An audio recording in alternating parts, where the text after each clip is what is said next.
नमस्कार दोस्तों, पीएलटिक्स में आपका बहुत बहुत स्वागत है। दोस्तों आज के इस क्लास में यूपी ट्रिपल वीडियो एग्जाम 2023 के लिए हिंदी का प्रैक्टिस सेट लेकर आया हूं और इस हिंदी का प्रैक्टिस सेट के अंतर्गत हिंदी के 50 क्वेश्चंस को सॉल्व करेंगे। दोस्तों यदि आप हमारे चैनल पर नए हैं तो चैनल को सब्सक्राइब कीजिए, लाइक कीजिए, शेयर कीजिए। दोस्तों आइए शुरू करते हैं आज की इस क्लास के क्वेश्चन नंबर फर्स्ट से। क्वेश्चन नंबर फर्स्ट है, एक पर ही श्रद्धा अथवा आस्था रखने वाला, उसे आप क्या कहेंगे? एकाकी कहेंगे, अलौकिक कहेंगे, या एकनिष्ठ कहेंगे, या दृढ़ प्रतिज्ञा कहेंगे? तो यहाँ पर दोस्तों राइट आंसर हो जाएगा, एक पर ही श्रद्धा अथवा आस्था रखने वाला एकनिष्ठ कहलाता है दोस्तों। तो ऑप्शन सी यहाँ पर राइट जवाब बनेगा। दोस्तों आप लोग ध्यान रखिएगा। अगला क्वेश्चन, क्वेश्चन नंबर सेकेंड है, तृष्णा में कौन सी संधि है आपको बताना है दोस्तों। तो राइट आंसर हो जाएगा, तृष्णा शब्द का संधि विच्छेद त्रस प्लस ना है और इसमें व्यंजन संधि है दोस्तों। ऑप्शन सी राइट आंसर बनेगा। अगला क्वेश्चन, क्वेश्चन नंबर थर्ड है, पृथ्वीराज की आंखें शीर्षक नाटक के रचयिता हैं, इनमें से आपको बताना है। तो पृथ्वीराज की आंखें शीर्षक नाटक के रचयिता राम कुमार वर्मा हैं। ऑप्शन सी राइट आंसर बनेगा इस क्वेश्चन का दोस्तों। अगला क्वेश्चन, क्वेश्चन नंबर 4 है, त्रिफला में समास बताइए। आपको त्रिफला में समास बताना है दोस्तों। तो राइट आंसर यहाँ पे हो जाएगा ऑप्शन बी द्विगु समास है दोस्तों। त्रिफला शब्द में द्विगु समास है। इसका समास विग्रह 3 फलों का समाहार होता है दोस्तों। द्विगु समास में समस्त पद का पूर्व पद संख्यावाचक विशेषण होता है। तो ऑप्शन बी यहाँ पर राइट आंसर बनेगा, द्विगु समास। अगला क्वेश्चन, क्वेश्चन नंबर 5 है, भूखा प्यासा में समास आपको बताना है दोस्तों। तो राइट आंसर हो जाएगा, भूखा प्यासा में द्वंद्व समास है। इसका समास विग्रह होगा दोस्तों भूखा और प्यासा। द्वंद्व समास में दोनों पद प्रधान होते हैं तथा इनका विग्रह करने पर और अथवा या एवं समुच्चय बोधक अव्यय लगते हैं। तो यहाँ पर राइट आंसर जो बनेगा दोस्तों ऑप्शन ए द्वंद्व समास।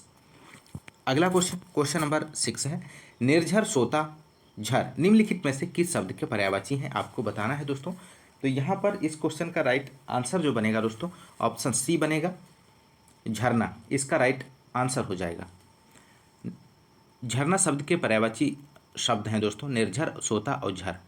सरिता, तटनी, तरंगिनी, आपगा, नदी के, और सर सरोवर, पुष्कर जलाशय के, तालाब के तथा नदी, सागर, सिंधु, उदधि समुद्र के पर्यायवाची हैं दोस्तों। आप लोग ध्यान रखिएगा। अगला क्वेश्चन, क्वेश्चन नंबर 7 है, वितथ्य, अतथ्य, मिथ्या किसके पर्यायवाची हैं आपको बताना है दोस्तों यहाँ पर। तो इस क्वेश्चन का यहाँ पे राइट आंसर बनेगा, वितथ्य, अतथ्य, मिथ्या झूठ के पर्यायवाची शब्द हैं दोस्तों। तो ऑप्शन ए यहाँ पर राइट जवाब बनेगा। अगला क्वेश्चन, क्वेश्चन नंबर 8 है, रहीमन मोहि न सुहाय, अमीय पियावत मान बिन, वरन बिस दे बुलाए, मान सहित मरिबो भला। उपयुक्त पद्य में कौन सा छंद है आपको बताना है दोस्तों। तो राइट आंसर हो जाएगा ऑप्शन बी सोरठा है। यहाँ पर सोरठा छंद है दोस्तों। सोरठा छंद में 4 चरण होते हैं। इसके प्रथम व तृतीय, प्रथम और तृतीय 11-11 मात्राएं होती हैं और द्वितीय और तृतीय चरण में 13-13 मात्राएं होती हैं दोस्तों। आप लोग ध्यान रखिएगा। अगला क्वेश्चन, क्वेश्चन नंबर 9 है, निम्नलिखित पद्य में कौन सा अलंकार है। लेवत, लेवत मुख में घास मृग मोर, तजत नृत जात, आंसू गिरियत जरलता, पीरे पीरे पात। तो इसमें आपको बताना है दोस्तों राइट आंसर क्या बनेगा। तो राइट आंसर ऑप्शन सी हो जाएगा, अतिशयोक्ति है। ऑप्शन सी राइट जवाब बढ़ेगा। जब किसी वस्तु का बहुत बढ़ा चढ़ाकर अर्थात अमर्यादित रूप से वर्णन किया जाए वहां अतिशयोक्ति अलंकार होता है। तो राइट आंसर यहाँ पे बनेगा दोस्तों ऑप्शन सी अतिशयोक्ति। अगला क्वेश्चन, क्वेश्चन नंबर 10 है, यह अलावा किस प्रकार के व्यंजन है आपको बताना है। तो राइट आंसर हो जाएगा ऑप्शन बी अंतः इस्त व्यंजन है। नेक्स्ट क्वेश्चन, क्वेश्चन नंबर 11 है, शुद्ध शब्द कौन सा है। तो राइट आंसर हो जाएगा, शुद्ध शब्द सच्चिदानंद है। सत्य प्लस चित्त प्लस आनंद बराबर होता है सच्चिदानंद। तो ऑप्शन बी यहाँ पर राइट आंसर हो जाएगा, सत्य प्लस चित्त प्लस आनंद बराबर होता है सच्चिदानंद। तो आप लोग इसका सन विच्छेद भी याद रखिएगा। अगला क्वेश्चन, क्वेश्चन नंबर 12 है, झंझावत किसका पर्यायवाची शब्द है। तो राइट आंसर यहाँ पे बनेगा ऑप्शन बी तूफान का। झंझावत तूफान का पर्यायवाची शब्द है। अगला क्वेश्चन, क्वेश्चन नंबर 13 है, टेढ़ी खीर होना मुहावरे का क्या अर्थ है आपको बताना है दोस्तों। तो राइट आंसर हो जाएगा, टेढ़ी खीर होना मुहावरे का अर्थ कठिन कार्य होना है। तो ऑप्शन बी यहाँ पर राइट जवाब बनेगा इस क्वेश्चन का। यहाँ पर क्वेश्चन नंबर अगला है 14 क्वेश्चन नंबर है दोस्तों, अनुनय विनय से भी न पसीजना, इनमें से किस मुहावरे का अर्थ है दोस्तों आपको बताना है। तो राइट आंसर यहाँ पर बनेगा इस क्वेश्चन का, अनुनय विनय से भी न पसीजना मुहावरे का अर्थ जड़ हो जाना। ऑप्शन बी यहाँ पर राइट आंसर बनेगा, आप लोग ध्यान रखिएगा। अगला क्वेश्चन, क्वेश्चन नंबर 15 है, सही वर्तनी वाला शब्द चुनिए। तो दिए गए ऑप्शंस में से आपको सही वर्तनी वाला शब्द का चयन करना है। तो राइट आंसर हो जाएगा आशीर्वाद शब्द वर्तनी की दृष्टि से शुद्ध शब्द है, तो ऑप्शन ए यहाँ पर सही जवाब हो जाएगा। अगला क्वेश्चन, क्वेश्चन नंबर 16 है, इनमें से सही वर्तनी वाला शब्द कौन सा है आपको बताना है दोस्तों। तो यहाँ पर राइट आंसर हो जाएगा जर्जरित शब्द वर्तनी की दृष्टि से शुद्ध शब्द है, ऑप्शन बी यहाँ पर राइट आंसर हो जाएगा। जर्जरित इस प्रकार से लिखा जाता है, आप लोग ध्यान रखिएगा। अगला क्वेश्चन, क्वेश्चन नंबर 17 है, शोक किस रस का स्थायी भाव है। तो शोक करुण रस का स्थायी भाव है, तो ऑप्शन ए यहाँ पर राइट जवाब बनेगा दोस्तों। अगला क्वेश्चन, क्वेश्चन नंबर 18 है दोस्तों, दोहा के सम चरणों में कितनी मात्राएं होती हैं। तो राइट आंसर हो जाएगा, दोहा एक मात्रिक छंद है, इसमें 4 चरण होते हैं। इसके प्रथम व तृतीय अर्थात विषम चरणों में 13 मात्राएं होती हैं दोस्तों। द्वितीय व तृतीय अर्थात सम चरणों में 11 मात्राएं होती हैं, आप लोग ध्यान रखिएगा। अगला क्वेश्चन,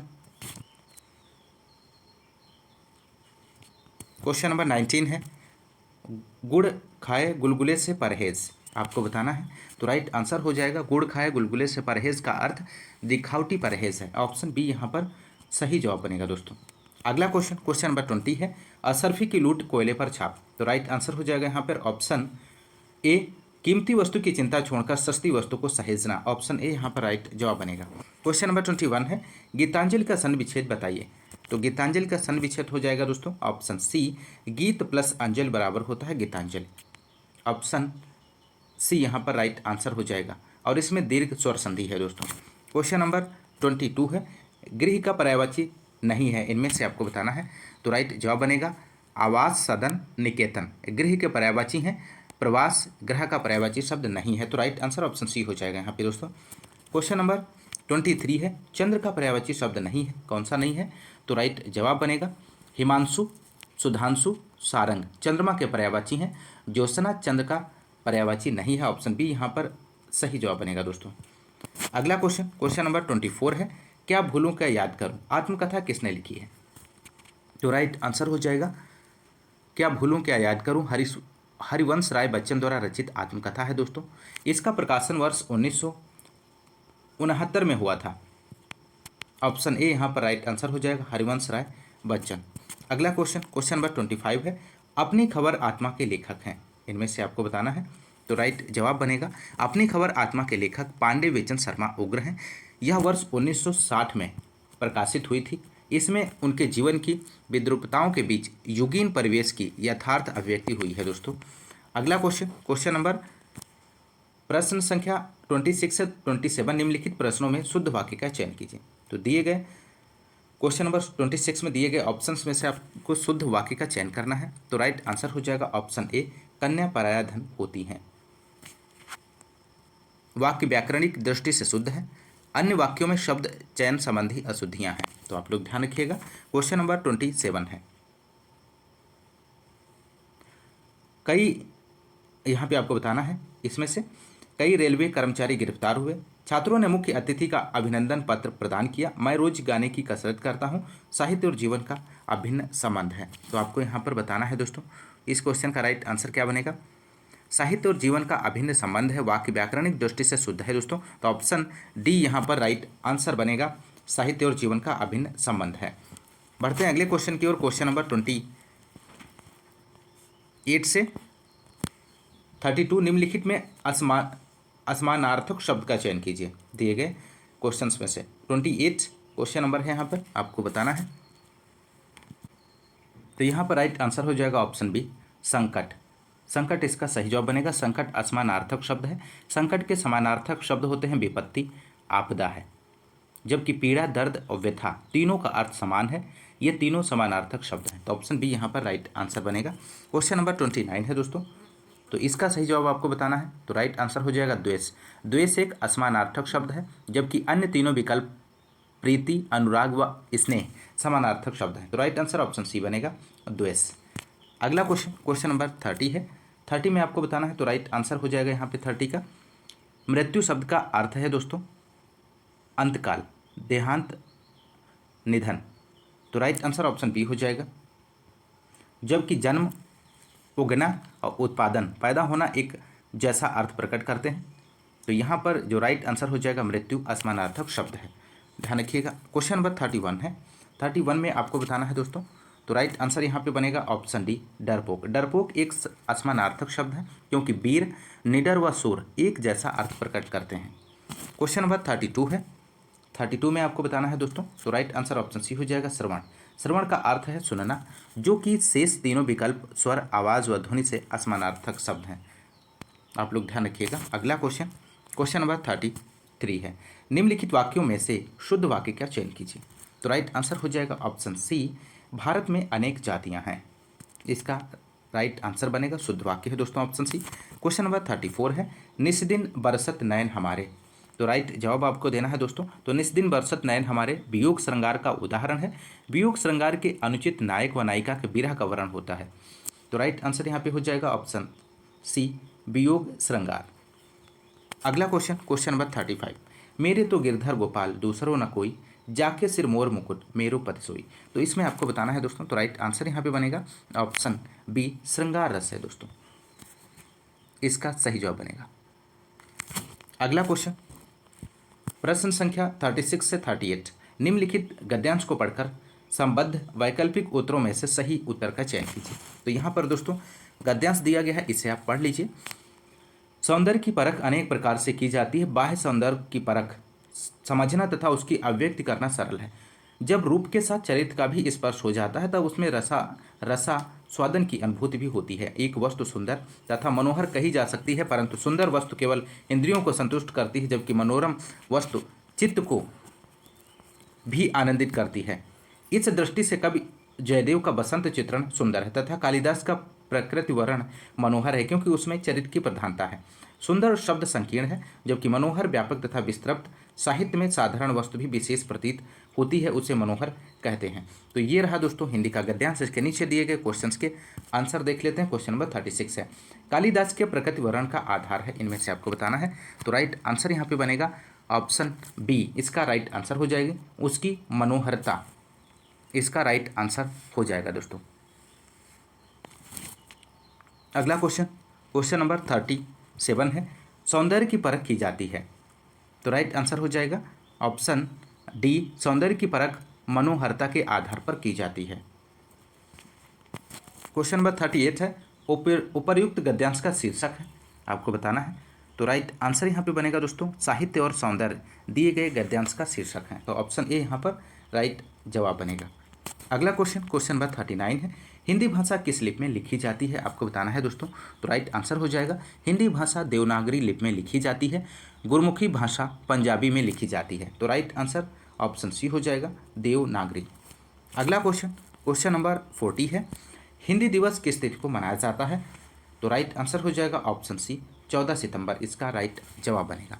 हिंदी दिवस 14 सितंबर को मनाया जाता है क्योंकि हिंदी को 14 सितंबर 1949 को राजभाषा का दर्जा दिया गया था। राजभाषा का अर्थ है कि राजकाज की भाषा या राजकीय कार्यों में प्रयुक्त होने वाली भाषा। संविधान के भाग 17, ध्यान रखिएगा, भाग 17 के अनुच्छेद 343 से 351, 343 से 351 तक 8वीं अनुसूची में राजभाषा का उल्लेख है। अगला क्वेश्चन, क्वेश्चन नंबर 41। भाषा के शुद्ध रूप का ज्ञान किससे होता है। तो राइट आंसर हो जाएगा व्याकरण से भाषा के शुद्ध रूप का ज्ञान होता है। तो ऑप्शन बी यहाँ पर राइट जवाब बनेगा। अगला क्वेश्चन, क्वेश्चन नंबर 42 है।